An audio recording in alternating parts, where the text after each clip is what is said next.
Hello everyone, it's me again. Welcome back to our channel. Based on your requests, I'm going to be discussing working conditions in Nigeria.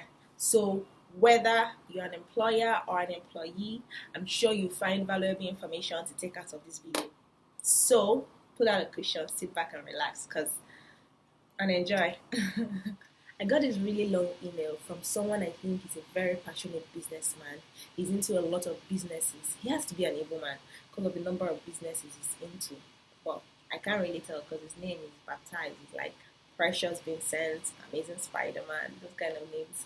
But oh well, he said he has several of his business ventures stuck at that point where it seems like it can't get any better because his workers are his enemies of progress.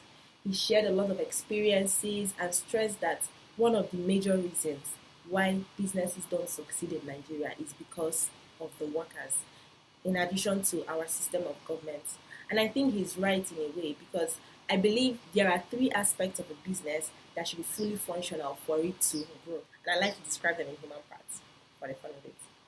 The first part is the brain, which is the operations, the business process. The second part, which is the backbone, which is the staff, the human resource, and then the heart, which is the cheddar, the finance of the business.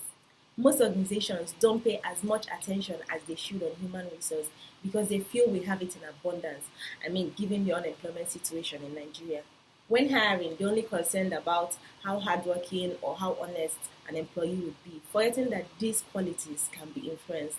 As an employer, you need to know that it's not just about hiring someone to fill in a position.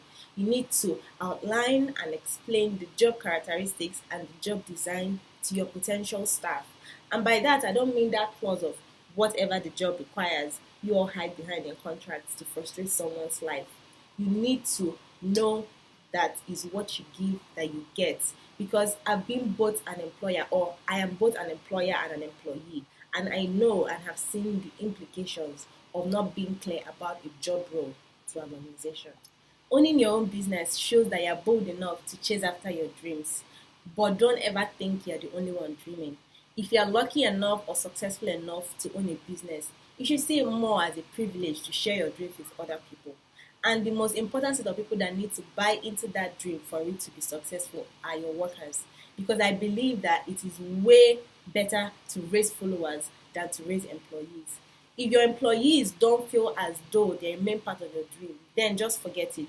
You need to always communicate with your workers. Like it all depends on them as a main part, not just as a tool you're using to reach your goal. It's bad enough that things are hard for us here in Nigeria, that most people try to get by. If you now come and treat people working for you as modern slaves, what will happen is they'll transfer that aggression into your business, and you find that your business will become 1 year, one block. You should just be stuck at that point because you fail to acknowledge the fact that your workers are the backbone of your company. If you're a business owner, a CEO, an MD, an executive director, or an employer in general, it's in your place to utilize the grade 1 information from this video in a way that shows understanding of the situations your workers go through to keep your dreams alive, and make the necessary adjustments that allows every single person on your team to feel like they're a main part of this dream, and their contributions, however little, matters a lot to the success of your company. And it's not only employers that are responsible for the poor working conditions in Nigeria. Employees play a major role to encourage it. There was this meme that was viral at a point on Instagram about a cat when it's hungry and after it's fed. That's how most employees are.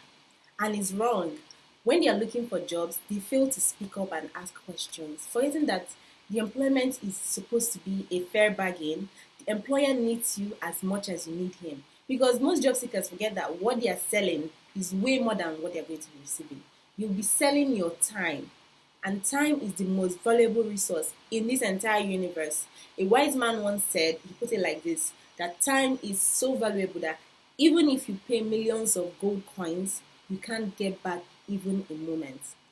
In addition to that, you're selling your creativity, the creativity that could have been used to actualize your own dreams. When you start seeing it from that perspective, you gain a better understanding of your value. You would know the importance of speaking up about your conditions. You'll be able to ask questions and communicate effectively. I can't stress enough the need for an effective communication. If you check it very well, you realize you spend more time with your work colleagues than your family and your friends. So if you don't create a healthy working environment for yourself, you will run mad, and that's not what we want. You can't jeopardize your health because you're scared of your fellow human being. That's not right. It's true most employers don't acknowledge their workers enough for a great job they're doing. But it doesn't change the fact that they see it. They notice it in the numbers. So don't feel like you can easily be replaced because no one pats you on the back. All employers can admit that they need a certain level of stability in their workforce.